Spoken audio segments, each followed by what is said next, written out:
రాజశేఖర రెడ్డి గారి గురించి నేను చెప్పడం మొదలెడితే అన్ని కథలు మీరు అందరూ వినేసి ఉంటారు. రాజశేఖర రెడ్డి గారి గురించి నిత్యం మననం చేసుకునేటువంటి వ్యక్తుల్లో నేను ఒకడిని. ఎందుకంటే చాలామందికి దొరకని అవకాశం రాజశేఖర రెడ్డి గారితో అత్యంత సన్నిహితంగా మెలిగేటువంటి అవకాశం నాకు దొరికింది. అంటే రామచంద్రరావు గారు దొరికించారు. డాక్టర్ కేవీపీ రామచంద్రరావు గారు ప్రధానంగా రాజశేఖర రెడ్డి గారు ఎక్కడికి వెళ్ళినా, ఏ మీటింగ్లో వెళ్ళినా పక్కన నేను ఉండేలా ఈయన చూసేవారు. 1983లో ఆయన మొట్టమొదటిసారి పిసిసి ప్రెసిడెంట్ అయినప్పటి నుంచి 2009 సెప్టెంబర్ 2 నాడు ఆయన మరణించే వరకు దాదాపుగా ఆయనతోటే కలిసి ప్రయాణం చేయటంలో రామచంద్రరావు గారు ఎంత థిక్గా ఉన్నారో సుమారుగా అంత దగ్గరగా నన్ను కూడా అక్కడ పెట్టారు. నిజంగా చెప్తున్నా, ఆయన చనిపోయే వరకు నాకు తెలియదు ఇంత గొప్ప వ్యక్తితో నేను కలిసి తిరుగుతున్నానని. ఎందుకంటే ముఖ్యమంత్రులు అవుతుంటారు, ప్రధానమంత్రులు అవుతుంటారు, ఎంపీలు అవుతారు, ఎమ్మెల్యేలు అవుతారు, స్నేహంగా ఉన్నవాళ్ళు చాలామంది ఉంటారు. కానీ రాజశేఖర రెడ్డి గారు నేనంటే అభిమానించేటువంటి ఒక నాయకుడని అనుకున్నాను. కానీ ఆయన చనిపోయిన తర్వాత తెలిసింది నాకు, ఈయన మామూలు మనిషి కాదు. ఇప్పటి వరకు మన రాష్ట్రంలో ఎవ్వరికి దొక్కని ఒక గౌరవం మీరు మర్చిపోయి ఉంటారు. హైదరాబాదులో వినాయక నిమజ్జనం అని జరుగుతుంది. అది యావత్ భారతదేశంలో ఒక పెద్ద ఈవెంట్. హైదరాబాద్లో జరిగినట్టుగా సౌత్ ఇండియాలో ఎక్కడ జరగదు.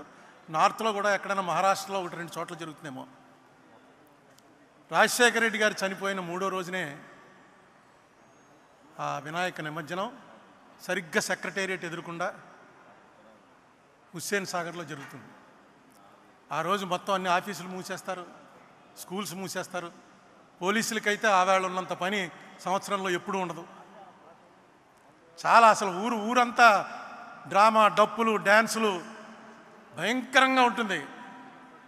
ఏంటి అసలు ప్రతివాడు వాళ్ళ ఇంట్లోంచి వినాయకుడిని తీసుకొచ్చి కలపవలసిందే అనేటువంటి ఒక యుద్ధం జరుగుతున్నట్టుగా ఉంటుంది. అది నేను చాలాసార్లు చూశాను హైదరాబాద్లో. అదొక ఎంజాయ్మెంటు, ఇంత బ్రహ్మాండమైనటువంటి మూమెంట్ అని. ఆ రోజు బాజా భజంత్రీలు లేవు, బాణసంచాలు లేవు. పిన్ డ్రాప్ సైలెన్స్లో నిమజ్జనానికి తీసుకొచ్చినటువంటి ప్రతి బండి మీద వినాయక విగ్రహం 40 అడుగులు 50 అడుగులు ఉన్న ఖైరతాబాద్ విగ్రహం నుంచి ఎవరో అప్పలకొండ అన్నవాడు తన ఇంట్లో పెట్టుకున్న చిన్న విగ్రహం వరకు అన్ని విగ్రహాలతోటి రాజశేఖర రెడ్డి గారి చనిపోయిన ఫోటో, ఆ ఫోటో పెట్టుకుని వచ్చారు. బహుశా ఈ గౌరవం ఎవరికి దక్కదు. ఎందుకంటే అది ఎవరో పెట్టించి ఫోటోలు పంచిపెట్టింది కాదు. పేపర్లో పడ్డవి కట్ చేసుకుని అక్కడ అంటించుకుని తీసుకొచ్చి ఒక మనిషిని దేవుడి దగ్గర అలా పెట్టుకుని ఆయన చనిపోయినటువంటి ఈ సందర్భంలో మనం ఆయనకి నివాళులు అర్పిస్తూ ప్రతి సంవత్సరం జరిపే వినాయక చవితిలా కాకుండా ఈసారి వినాయక చవితిని రాజశేఖర రెడ్డికి ఇద్దాం అని ప్రజల్లో వాళ్ళంతటా వాళ్ళకి రావటం, ఇది ఒక పార్టీ పిలుపు కాదు, లేకపోతే ఆర్గనైజర్స్ పిలుపు కాదు. ఇది బహుశా ఎక్కడా జరుగుండదు. ఆ సంఘటన చూడగానే అనుకున్నాను నేను, రాజశేఖర రెడ్డి అన్నవాడు ఒక మనిషిగా కాదు, దేవుళ్ళో కలిసిపోయాడు. దేవుళ్ళో కలిసిపోవటం అంటే మనం అందరినీ అనుకుంటాం చనిపోయిన వాళ్ళంతా దేవుళ్ళో కలిసిపోతారని. రాజశేఖర రెడ్డి గారి మరణ వార్త విని చనిపోయారని పేపర్లో చూసి ఇది నిజమా, పరిచయం లేని ఒక మనిషి చచ్చిపోతే ఎలా చనిపోతారు, గుండె ఆగి చచ్చిపోయింది, ఆవిడెవరో చచ్చిపోయింది అని పేపర్లో చూస్తుంటే, ఒకటి మా ఊరికి దగ్గరలో ఒక లేడీ చచ్చిపోయినటువంటిది పేపర్లో చూశాను. చూసి ఆ ఇంటికి వెళ్ళాను. ఇంటికి వెళ్ళి వాళ్ళ ఆయన్ని అడిగాను, ఏమండి ఏంటి అసలు మీ ఆవిడకి ఏంటని. అంటే ఆవిడకి ఏదో కొంత ప్రాబ్లం ఉందండి, కానీ రాజశేఖర రెడ్డి గారు చనిపోయిన తర్వాత ఆవిడ భరించలేకపోయింది. ఏంటి రాజశేఖర రెడ్డి గారు మాకు క్లోజేగా, ఏంటి అంత భరించలేకపోయింది, ఏం జరిగింది, ఎందుకు ఆవిడ చనిపోవాల్సి వచ్చింది అంటే ఆయన చెప్పాడు, ఆయన కొడుకున్నాడు అక్కడ 4 ఏళ్ల వాడు.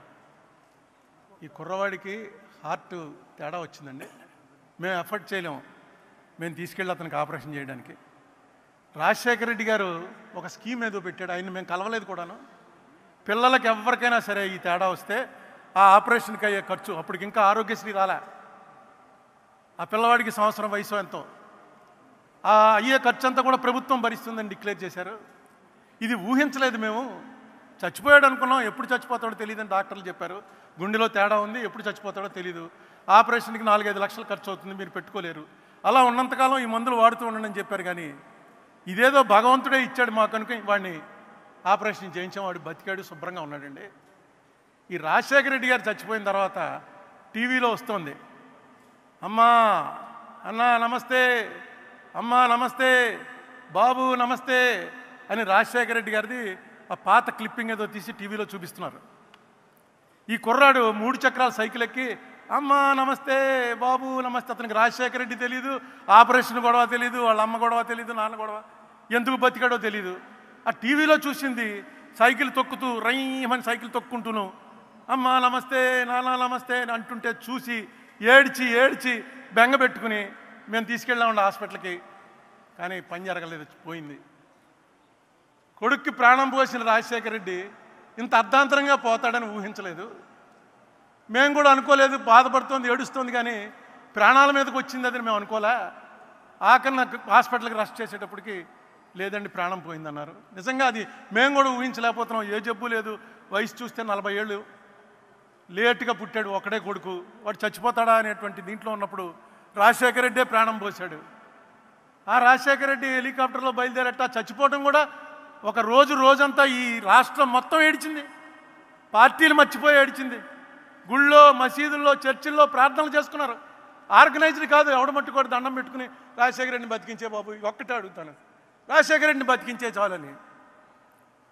ఇలాంటి చావు బహుశా భగవంతుడు ఎవరికైతే నిర్దేశిస్తాడో అలాంటి వాళ్ళకే వస్తుంది. ఒక మనిషి వెళ్ళిపోతూ ఎంత ఇంపాక్ట్ పెట్టి వెళ్ళాడంటే మన మీద, ఎలాంటి ముద్ర కొట్టి వెళ్ళాడంటే మన మీద, బతికితే ఎలా బతకాలరా అనేటువంటి ఒక మెసేజ్ ఇచ్చాడు. అతను ఇందాక పళ్ళవరాజు గారు చెప్పినట్టు జీవితం అంతా అసమ్మతే, ఎవరుంటే వాళ్ళతో ఫైటింగే, ఎవరుంటే వాళ్ళతోటి కమాన్ ఛాలెంజ్ అని. అటువంటి మనిషి 2004లో ఆయన సీఎం అయ్యాక ఒక్క అసమ్మతి లేదు, ఎవ్వరూ ఆయన మీద నోరెత్తలేదు. కాంగ్రెస్ పార్టీలో అలా ముఖ్యమంత్రి ఉండటమే చాలా గ్రేట్. ఎలా ఉండగలిగాడరా అంటే ఒకే ఒకటి, ఎవరు వచ్చినా ఒక నవ్వు. ఆ నవ్వు ఎవరికి రాదు, అదిగో ఆ నవ్వు ఎవరికి రాదు. ఆ నవ్వు నవ్వడం, భుజం మీద కొట్టడం.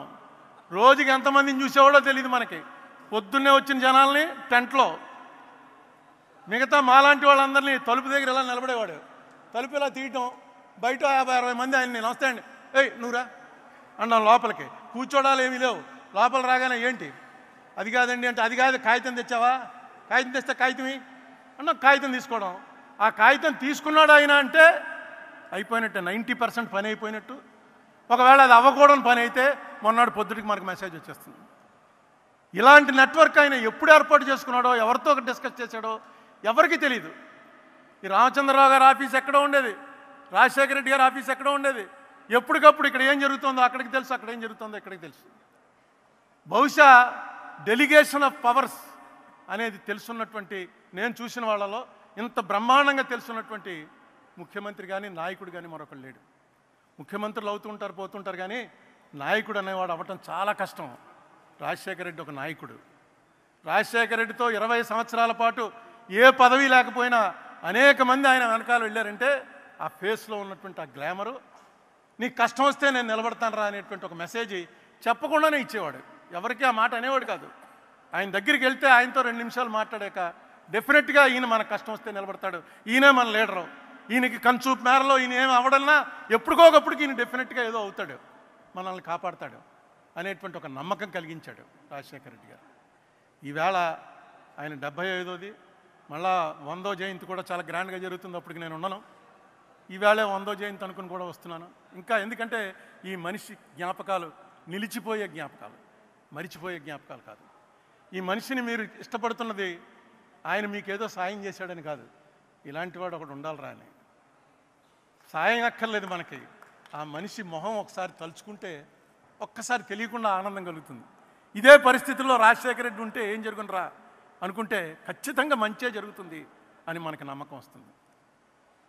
రాజశేఖర రెడ్డి గారికి నివాళులు అర్పిస్తూ రేవంత్ రెడ్డి గారు వచ్చారు. ముఖ్యమంత్రి మాట చెప్పకపోతే బాగుండదు. రేవంత్ రెడ్డి గారు, మీకు ఈవేళ ఒక మహర్దవకాశం లభించింది. ఆంధ్ర తెలంగాణ మధ్య శాశ్వతంగా ఒక అనుబంధాన్ని కల్పించేటువంటి అవకాశం మీకు లభించింది. ఈ మాట ఎందుకన్నానంటే ఇది కాంగ్రెస్ వాళ్ళే చేయగలరు. కాంగ్రెస్కు ఉన్నటువంటి జెనెటిక్గా కాంగ్రెస్ ముఖ్యమంత్రి అనగానే ఆయనే చేయగలడు ఈ పని. మన మధ్య ఆంధ్ర వాళ్ళకి ఏనాడు కూడా తెలంగాణ వారి మీద ఏ రకమైన కోపం లేదు, ఏ రకమైన ద్వేషం లేదు. అది మీకు తెలుసు.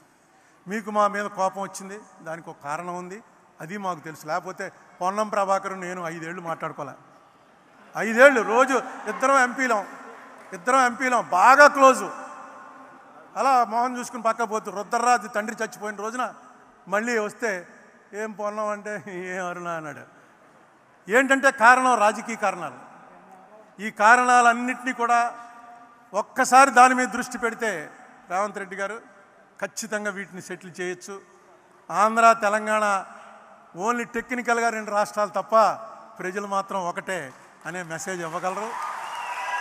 దీనికి ఏం చేయాలో అది అడ్మినిస్ట్రేటివ్గా ముఖ్యమంత్రుల మధ్య మీరు ఏం చేస్తారో అది ఎలాగా చేస్తారు. ఇక్కడ రాజశేఖర రెడ్డి కూతురు కూడా ఉంది, ఆ సంగతి మర్చిపోవద్దు.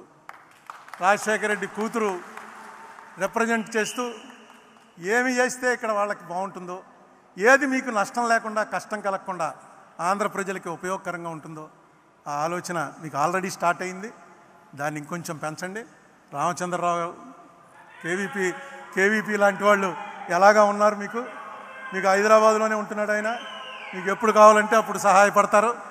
ఖచ్చితంగా ఈ క్రెడిట్ మాత్రం రేవంత్ రెడ్డి గారికి దక్కటం కోసమే ఆయన ముఖ్యమంత్రి అయ్యాడని నేను తలుస్తున్నా. రాజశేఖర రెడ్డి గారి ఆశీస్సులు ఆయనకి ఎప్పుడు ఉంటాయని నమ్ముతూ సెలవు. ఇప్పుడు ఆపరేషన్ లేకుండానే మోకాళ్లకు ప్లాస్మా ట్రీట్మెంట్. మీ ఆర్థోపెటిక్ సమస్యలన్నిటికీ రోబోటిక్ టెక్నాలజీ ద్వారా తక్కువ ఖర్చుతో శాశ్వత పరిష్కారం. ఫ్రీ కన్సల్టేషన్, ప్రతి ట్రీట్మెంట్ పై 20% డిస్కౌంట్. ఈ ఆఫర్ కొద్ది రోజులు మాత్రమే. త్వరపడండి. V9 hospitals 9281465842.